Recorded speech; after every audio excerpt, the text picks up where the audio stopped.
Hey y'all, and welcome to How to Stay at Home Ec. It's been a little while since we've done a video. I wanted to come to you guys today to talk a little bit about adapting to our uncertain times.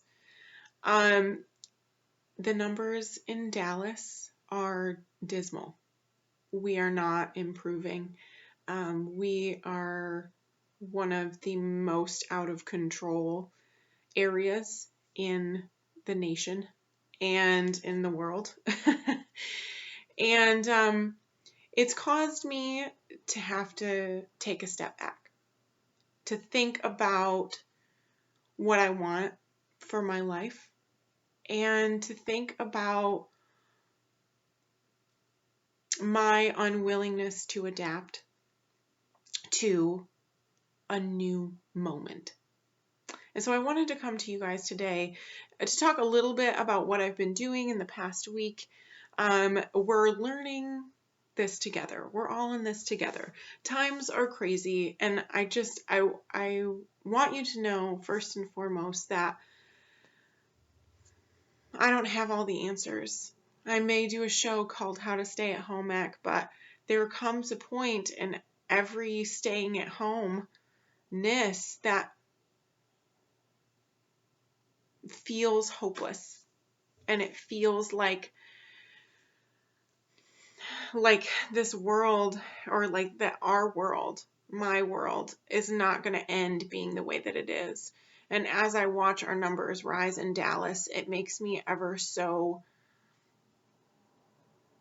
sad to know that for the moment my social desires seem to be getting farther and farther away, when the time that I've spent without social satisfaction and like hanging out with people and loving on people and entertaining people in my home, it just keeps getting longer and longer. So I wanted to talk to you guys a little bit today about adaptation in your home space. I wanted to talk to you guys a little bit more about finding yourselves social in your home. And like I said, we're learning this together. If you guys have ideas after this video, I would love to hear a little bit more about what you guys have to say. If you have any ideas, I just love to hear ideas. And we can chat about it. But it's become increasingly apparent to me as I've tried to increase my social exposure at my home from the comforts of my own home, that it's something that was missing from my life for a while. I know that I'm feeling better for having reached out to some of the people that I love. And I know that embracing technology in this time and setting aside some of the barriers, both my own mental barriers as far as what I think I can accomplish in technology, and also social anxiety that comes from diving into new technology, setting those aside and finding myself in a place where I'm willing to be vulnerable, to be social with people in an uncomfortable way.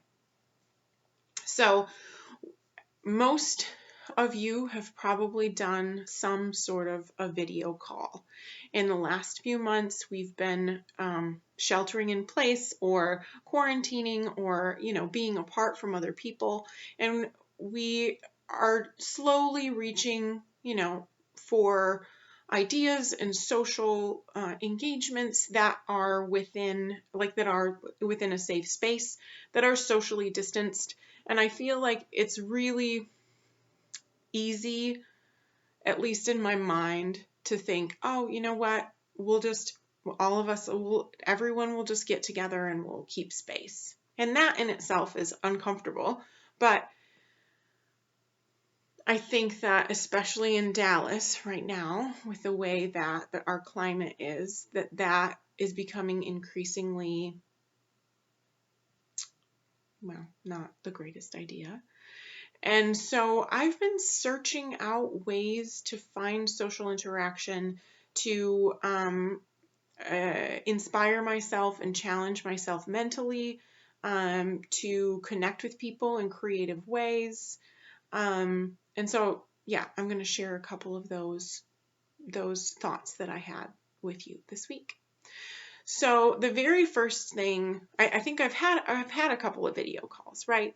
Facebook Messenger allows you to video call people. I've done a few of those with a friend. I've done a few of those with my sister. And last weekend or the weekend before, maybe I was feeling very down and I was like, you know what, I just need to talk to a girl. I need girl times, you know? And so I called my sister and I had purchased a set of Legos.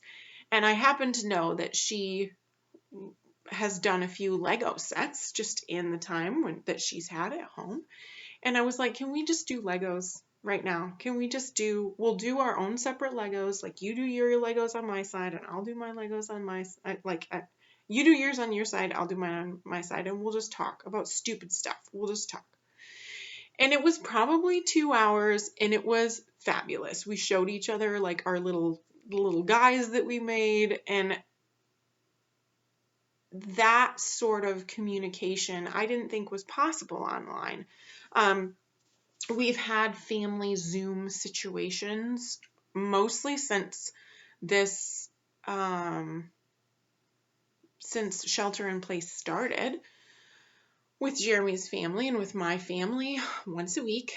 And that has been great, but it doesn't feel entirely connected. It feels more like news. We get together, everybody talks about how they're doing and, you know, what they've been up to, which is not normally a lot.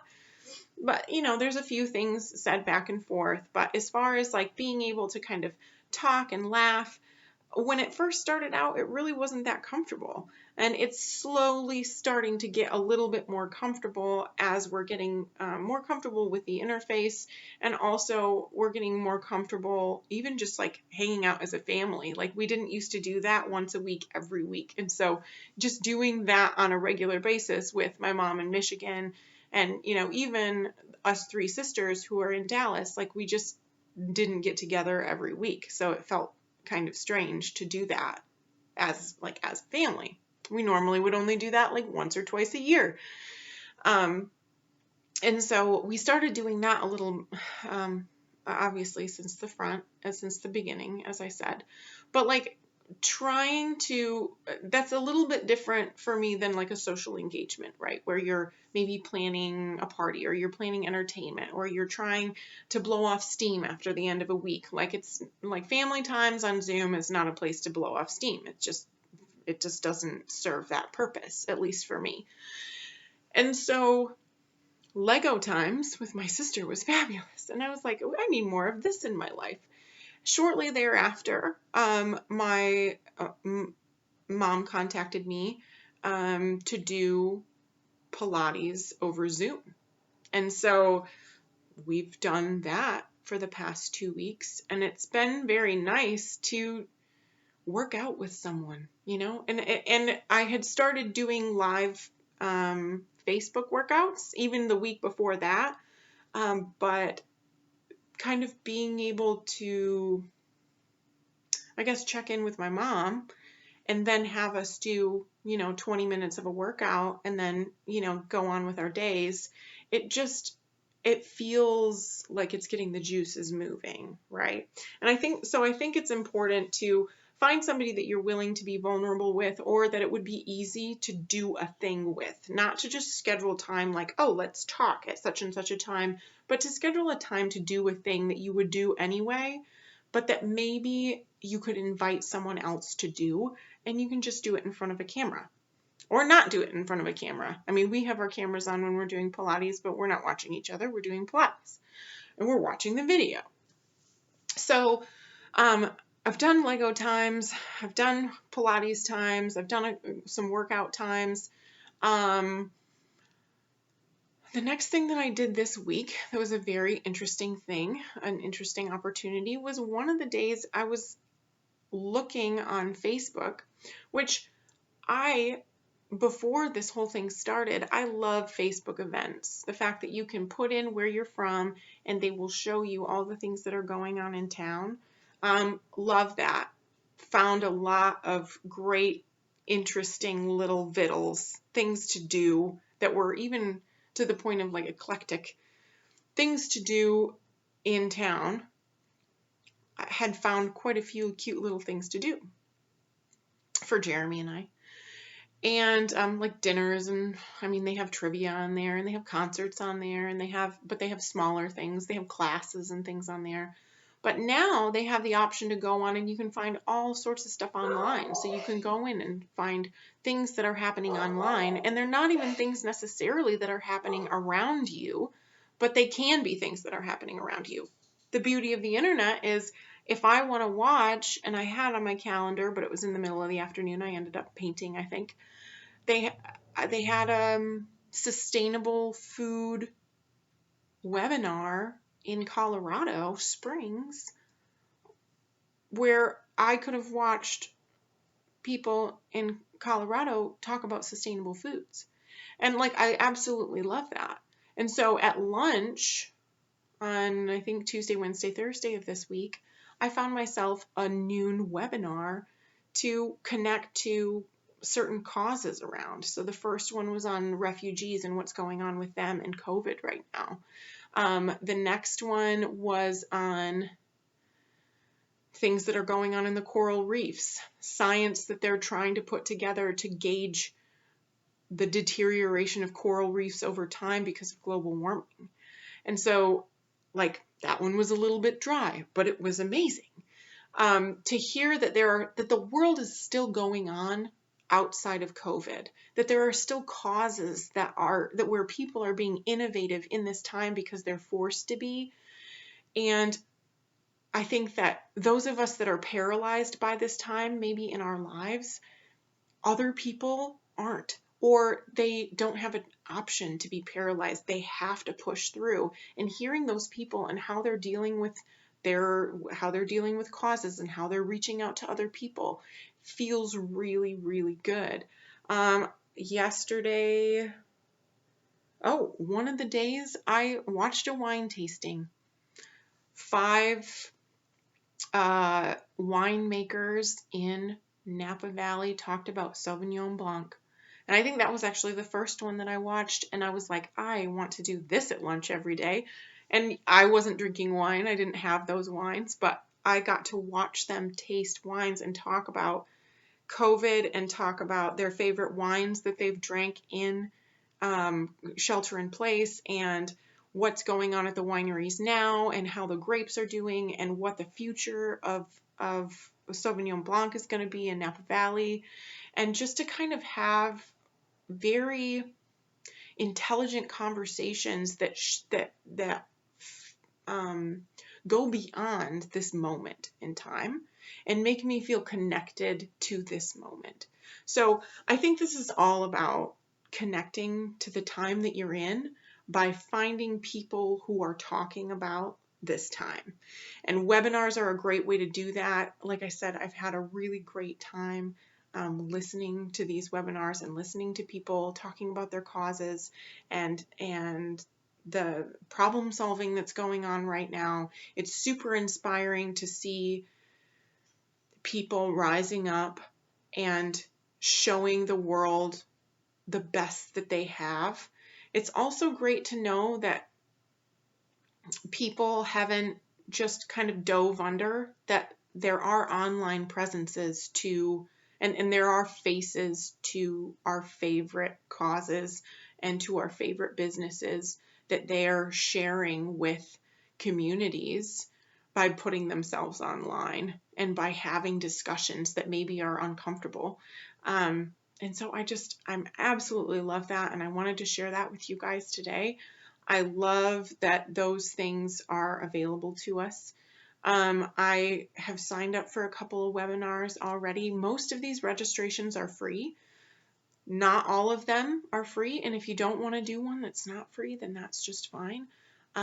But I think I've already signed up for 2 webinars next week. One is on fair trade.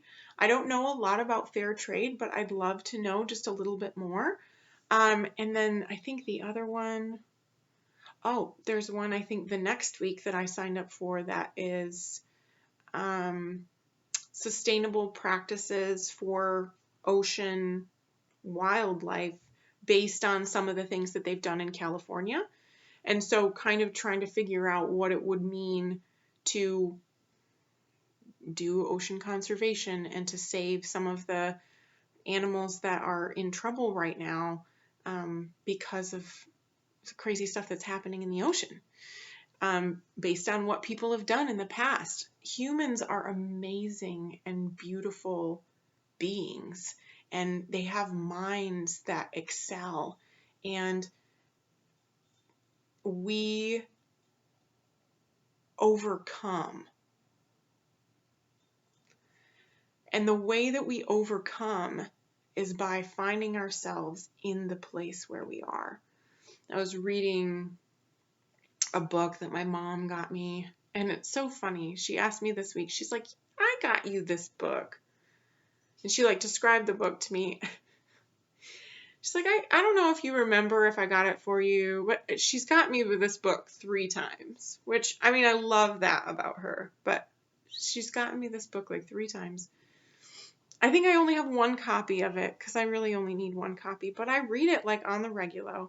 And so, and it's like it's kind of like a devotional. It's got a cute little snippet of something. It's called Simple Abundance.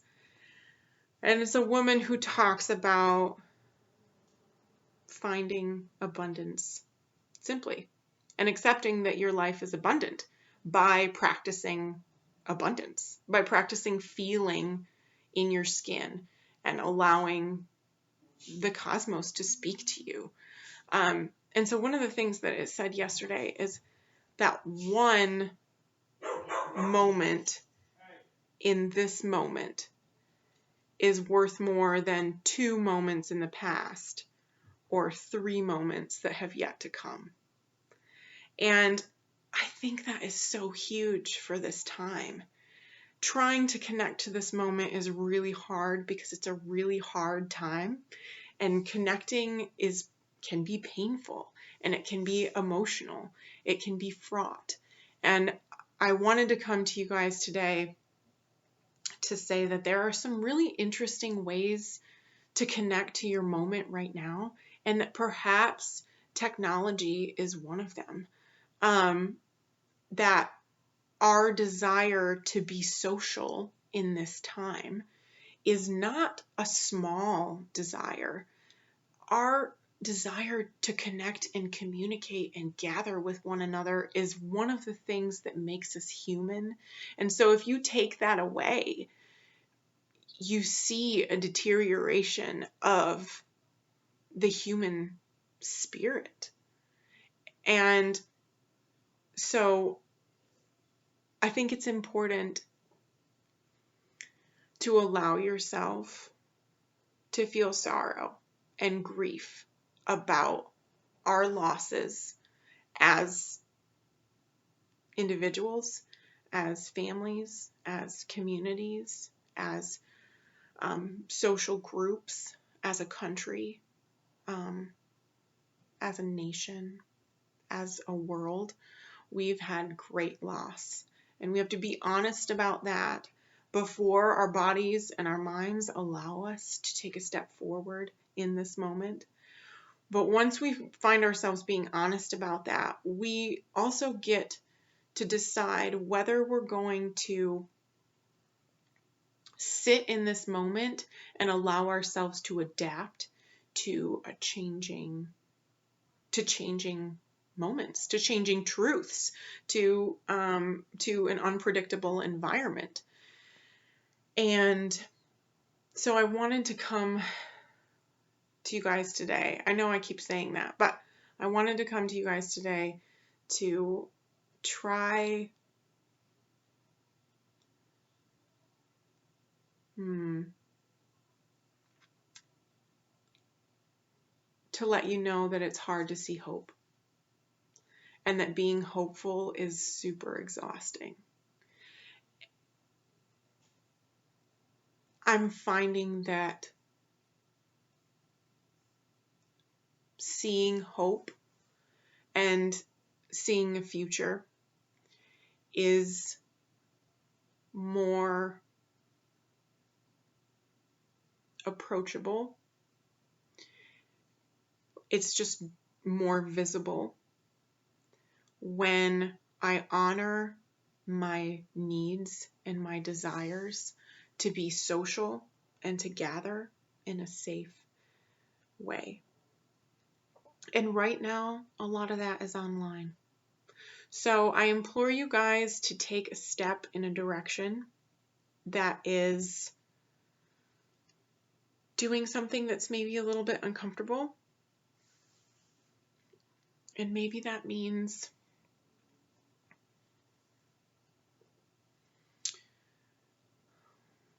facing a social anxiety that is like online. Being real online isn't something we've practiced very much, but technology has a lot of options for us to be able to commune and gather and be together outside of social media. We actually have the opportunity to congregate to have yourself be true in an online presence and to be social without being invisible. So allow yourself to be visible online today. And I don't necessarily mean, posting more on your Instagram or, your Snapchat, or posting more on your Facebook or tweeting more. If that is a way that you feel seen, then go for it. But in my life, the way that I'm staying at home, the way that I'm finding